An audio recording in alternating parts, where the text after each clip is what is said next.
Magandang umaga po sa ating lahat, mga kapatid. Magandang umaga po, Father. Ngayon ay araw ng Sabado sa ika-24 na linggo sa karaniwang panahon.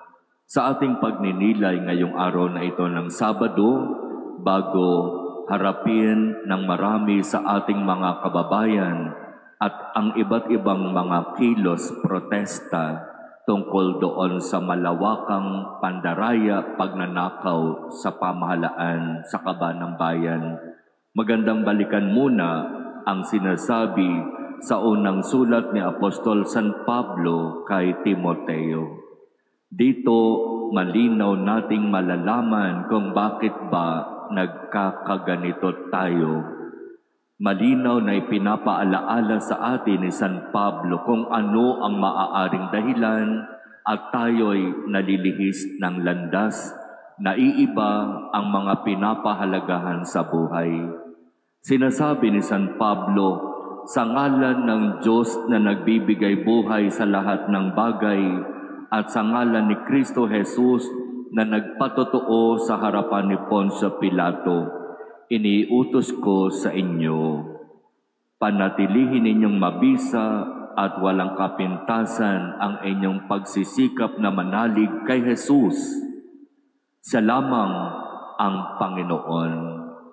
Sa takdang panahon, siya'y ihahayag ng mapagpalang Diyos.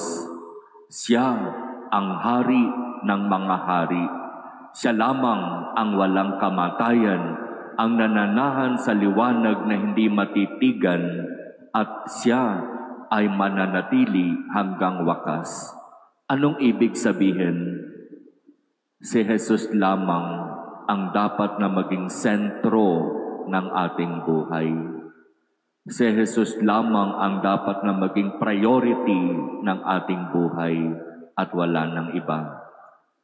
Ang kabaliktaran, kung hindi si Jesus ang magiging sentro ng ating buhay, sino?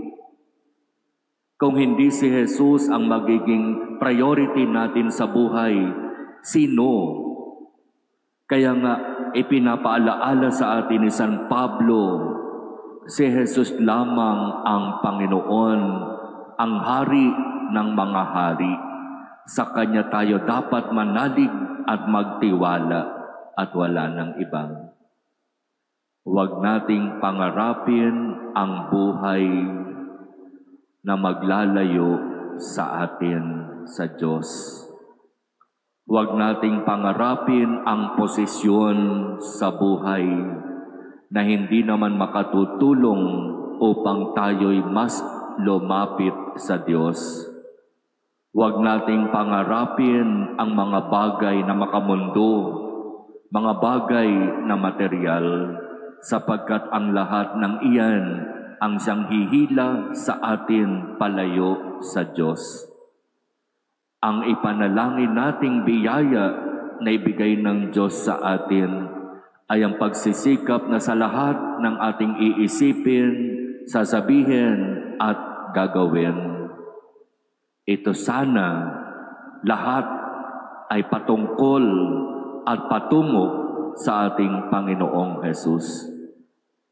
Kung pagninilayan natin ang nangyayari sa ating lipunan, sa ating paligid, at maging sa ating sariling buhay, di ba ang lahat ay may kaugnayan sa mga kung ano ang ating naging priority sa buhay? Kung ano ang mas pinahalagahan natin sa buhay. Nagkaroon ng malawakang pagnanakaw sa kaban ng bayan sapagkat ang naging priority, pera. Ang pinahalagahan, material na mga bagay.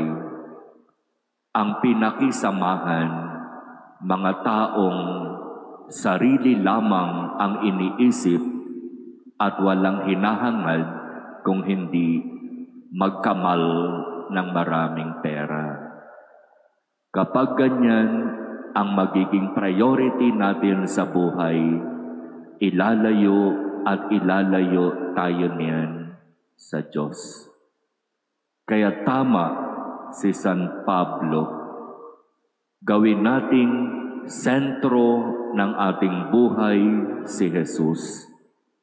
Gawin natin siyang priority sa ating buhay. At sa kanyang takdang panahon, ibibigay niya sa atin ang biyaya dahil mas pinili natin siya sa halip ng mga bagay na lumilipas at nawawala. Panginoong Diyos, ipagkaloob mo nawa sa amin ang biyaya na tunay na ikaw lamang ang maging sentro at priority ng aming buhay.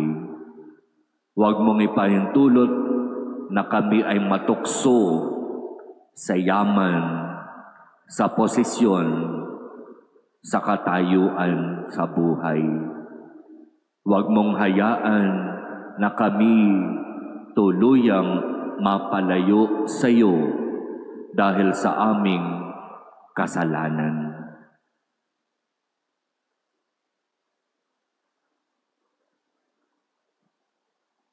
Amen.